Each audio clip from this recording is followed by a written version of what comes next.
Well, thank you everyone for joining us here today. We are gathered to give a little bit more background and context on some pretty exciting news that was just released.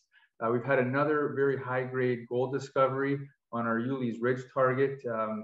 This is particularly exciting considering it's in such close proximity to our flagship gold saddle and arc deposits. It's just south of our VG. We've done a considerable amount of work in this area this year. And we're really encouraged by what we continue to see on our existing deposits. We have over 1.8 million ounces of gold in all categories. And the focus in the last couple of years has really been to try and show the ability to increase our global ounce count by finding new zones of gold close to these deposits. And we've been very successful in doing that. The work we've done on the Ryan Surprise, which we announced earlier in the year, we've been very pleased with what we've seen there. That's really coming together. And I think, we're showing a very good probability of being able to build ounces. This Ulli's Ridge target is an extension of that work. It's just south of and contiguous to the Ryan Surprise. We did a little bit of preliminary RAB drilling early in the year. It's part of our database protocol, starting from the soils, working our way through the probe and the RAB, and if it's warranted, the diamond drilling, and it's checked all the boxes. And so this is a maiden program on this target. We're absolutely thrilled to have such high-grade results and another brand new discovery. It's pretty incredible. We have our team here today to get into it a little bit further, provide some more detail. Terry and Cam on our technical side and go through the geology of what they've seen. We've done some pretty detailed structural interpretation as well. And obviously Shawn Ryan here, he's the original prospector. He's been there since the beginning. And, his thesis is really sort of coming to fruition. So we're pretty excited by that.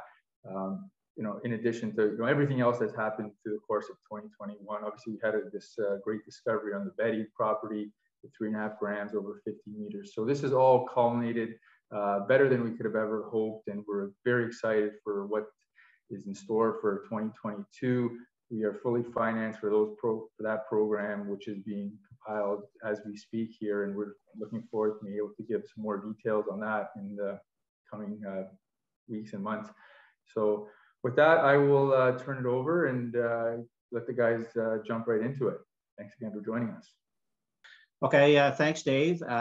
This map shows the location of Ulli's Ridge relative to the gold saddle and arc deposits. You can see the circle there kind of outlines our resource area. The background map here is a color contoured gold and soil map. You can see Ulli's Ridge, Ryan Surprise. There's a number of targets along the 6.5 kilometer mineralized trend that we see there, about 2 kilometers off to the east of the deposits, and just east of the Yukon River that you can see off to the west there. So the past 2 field seasons, we've really focused most of our drilling on the Ryan Surprise target. This year, we expanded that program, our drilling to the Ulli's Ridge just to the south. We were encouraged by results at Ryan's, and Ulli's was one of these targets that we really hadn't, adequately tested, especially with diamond drilling. This is our first time drilling on the project. And again, our strategy here is to identify areas, proximal to the deposits that we can potentially add overall gold ounces to, and just add to the resource base. So I think, Dave mentioned we had started off the season with some early RAB drilling at Ulli's. We liked what we saw. We released some of those results late last year. So basically, like I said, the diamond drilling was following up on that RAB drilling that we did early on. This is a drill plan map showing the holes that we drilled. The green collars that you're seeing there with the yellow labels, hole IDs, that's the diamond drill holes. The earlier RAB drilling we did is showing by the blue collars. So we drilled about, I think it was 7 holes for just over 1,400 meters. All holes were drilled to the northeast at a dip of 50 degrees. And the deepest hole was around 265 meters. So again, 7 holes, 1,400 meters, relatively shallow drill testing. But again, for a maiden drill program, we really liked the way we we designed this program. So we tested about 550 meters of strike length. All the holes intersected gold mineralization. The strongest results were actually in hole 4. If you look in the lower right-hand corner there, you can see some of those intercepts. We had, in the upper part of the hole, we had, one high-grade interval, 10.3 grams over 0.7 meters. But the main zone was 6.94, so just about almost 7 grams over 19.5 meters. So, a really, really nice high-grade intercept. Again, you can see where that RAB hole is hole 6. We were kind of we set the drill up about 60 meters down from that to kind of try to test that zone. We had, the RAB drill hole itself had a nice intersection there, about 4.7 over 6 meters. So anyway, that was a really good hole. You can see if you move off and look at to the northwest, hole 5 had a nice intercept, 1.36 over 18.5 meters. So again, a nice broad interval, not quite the same grade as we saw in hole 4, but still, quite a good intersection. And then you can see, a lot of these individual intersections are in the 1 to 2 gram gold per ton range, over widths of, up to about 8 meters. So, like I said, we were really happy with these results. And, certainly gives us the encouragement, I think, to do additional work down the road here. So this is a representative cross section. It shows hole 4 again. The strongest hole. And if you look just up the hill there, you can see where we drilled that RAB hole 6.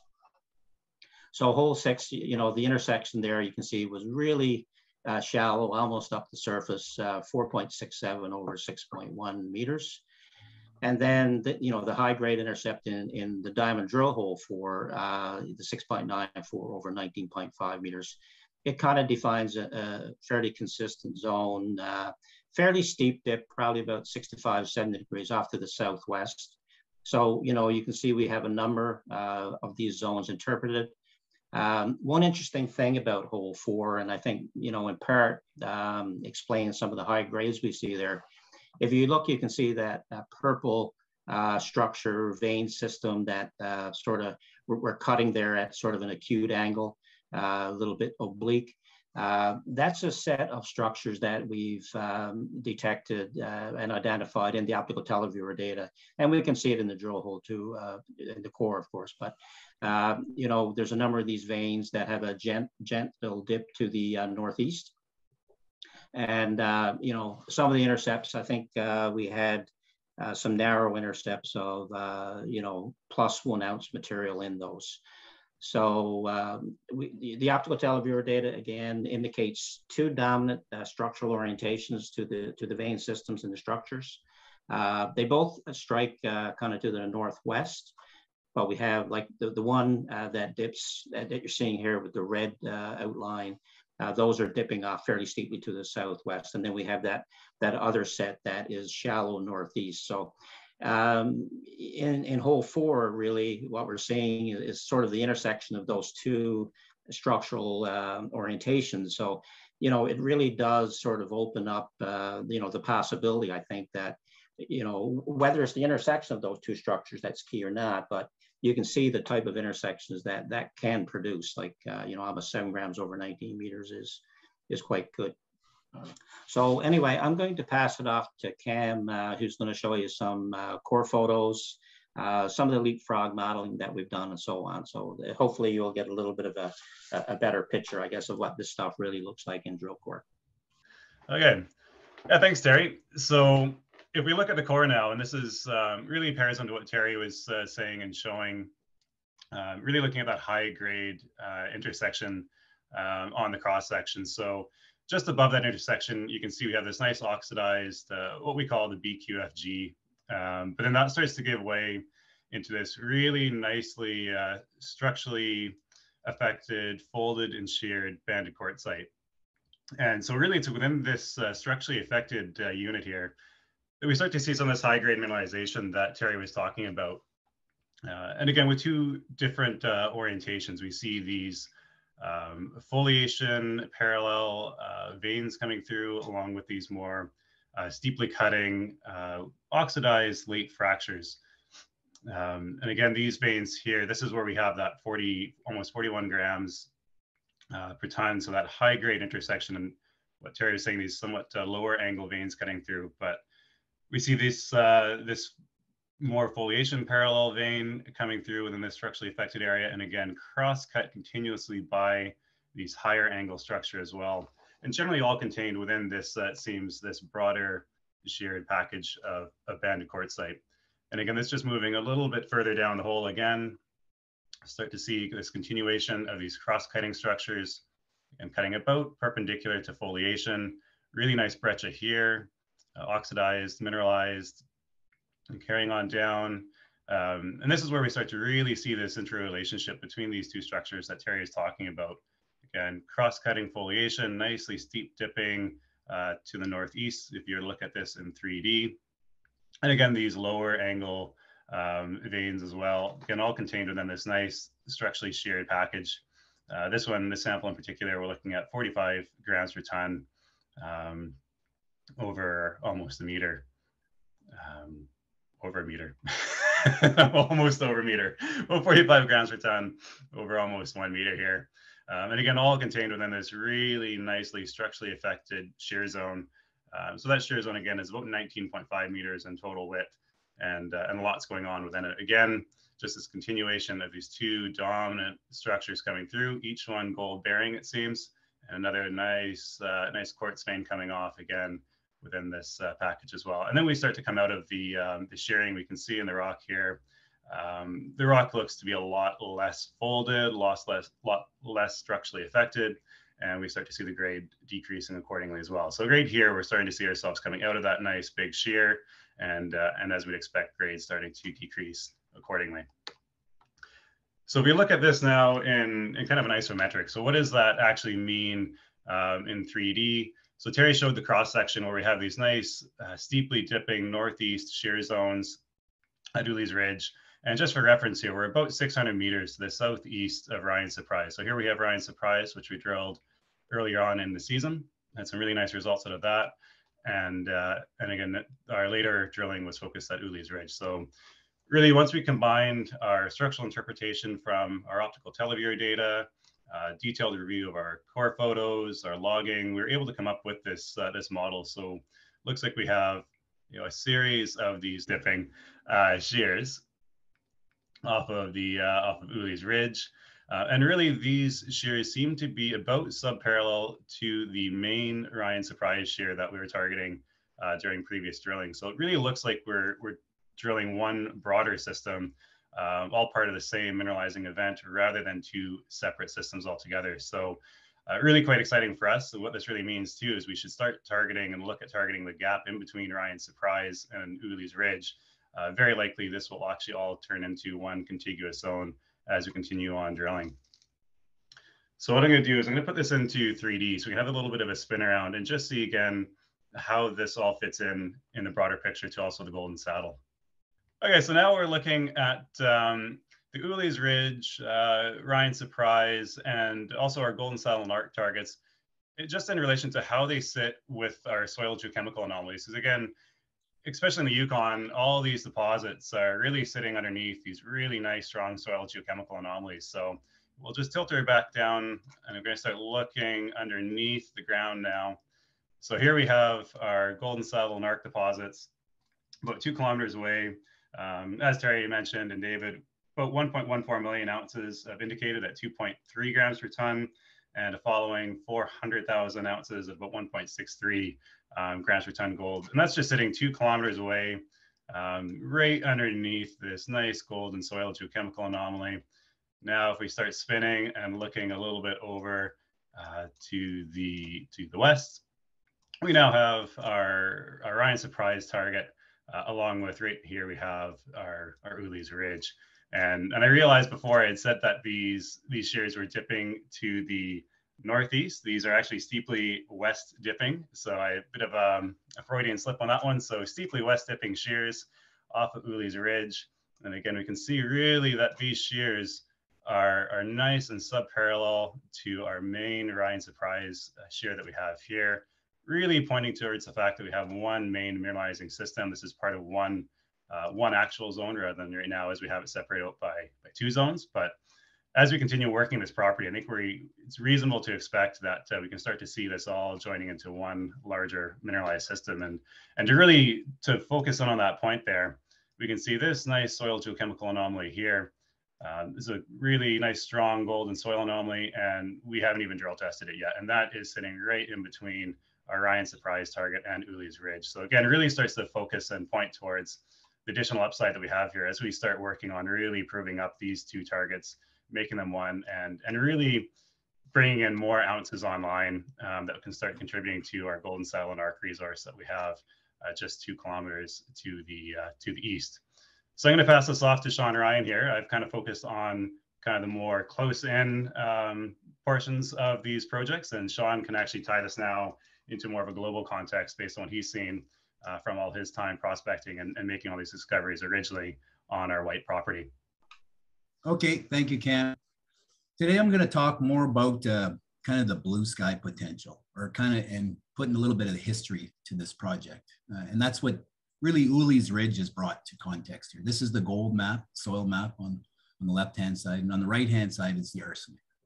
And historically, what we've been dealing with, anytime we had gold arsenic on the property, because this is where the golden saddle is on this side, that golden saddle is a gold only.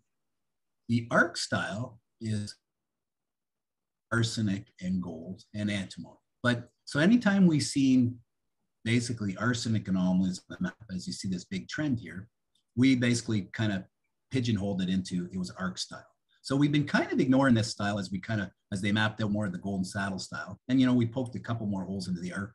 So we got it as white gold, but basically arsenic anomalies were kind of put into the arc style category. But what was interesting all the time is in 2003, we uncovered some rocks here up by the teacher showing that Gene Paltler from Tech had originally put some trenches on that actually had, from 26 grams to 29 grams. So very high grade with high arsenic, up to 1% arsenic. So, but we've never been able to find that kind of rock in the arc style. So, but now when, almost 20 years later, and put this in the context, here's Ulli's Ridge. That was the first ridge I actually walked up in 2003 while we were prospecting from the teacher showing. And we came up here with the boat. The idea was, we knew there was lots of smoke, but now this discovery on Ulli's Ridge, is hole number 4, the high grade, really puts it in the context that this is what we've been looking for, in a sense. This is the magic. To me, it's, it's this mysterious kind of almost like Sasquatch rock that we've been looking for that we haven't been able to find.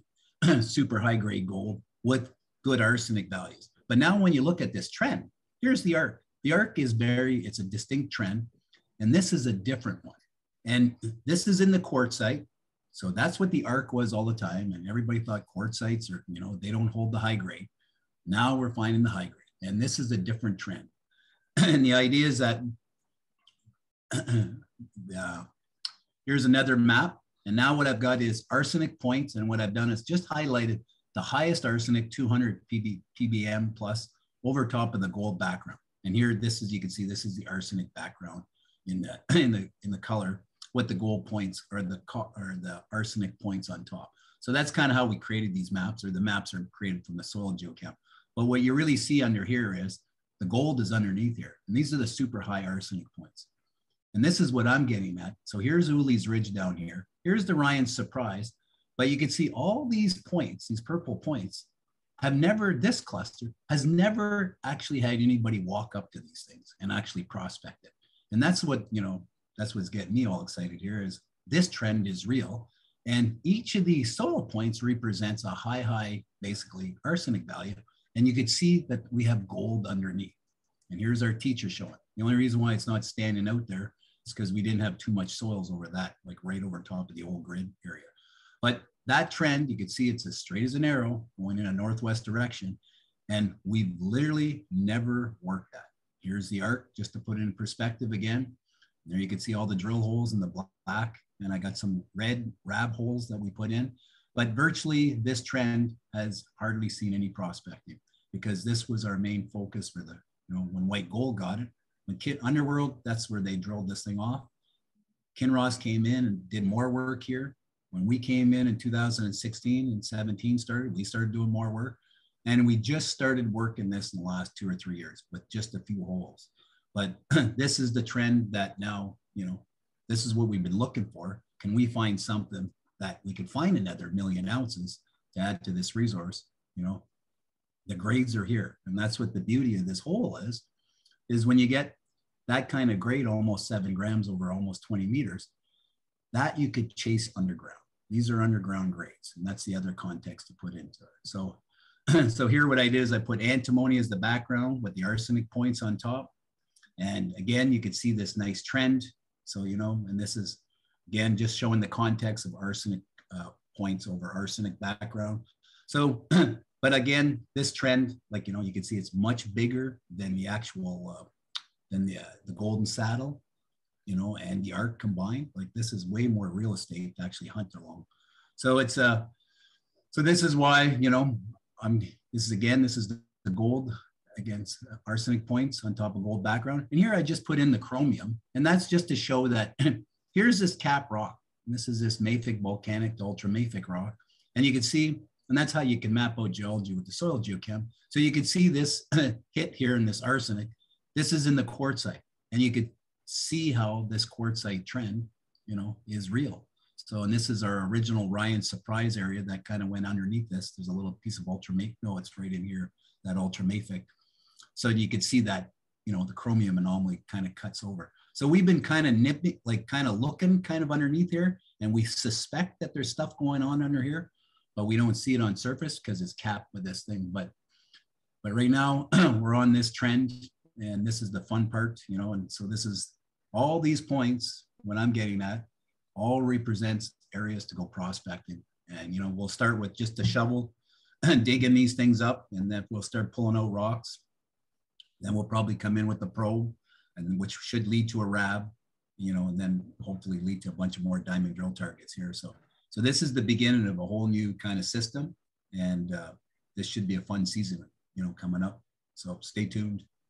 This is where prospectors get excited. Okay, thanks. Back to you, Dave. Well, thanks again, everyone, for joining us here. You know, as you can tell, we're pretty excited. Congratulations to the team on another discovery. It's, you know, pretty incredible. 5 years ago, we started the company, and we had this vision that, you know, this is just such underexplored jurisdiction. And over that time, we proved that thesis that, you know, there's a lot more gold to find. We really are scratching the surface. The fact that we're able to do this in 2022 in a tier 1 jurisdiction in Canada is, you know, almost unthinkable, but that's the reality. It's here. You know, we're thrilled with what we're seeing. Also encouraged by what else we're seeing in the Yukon and the district with the coffee being advanced and this, you know, other majors moving in. We really think this is a special area and a special opportunity. And as Shawn says, stay tuned. We're fully financed here for our program in 22, and eager to provide more details on that very soon.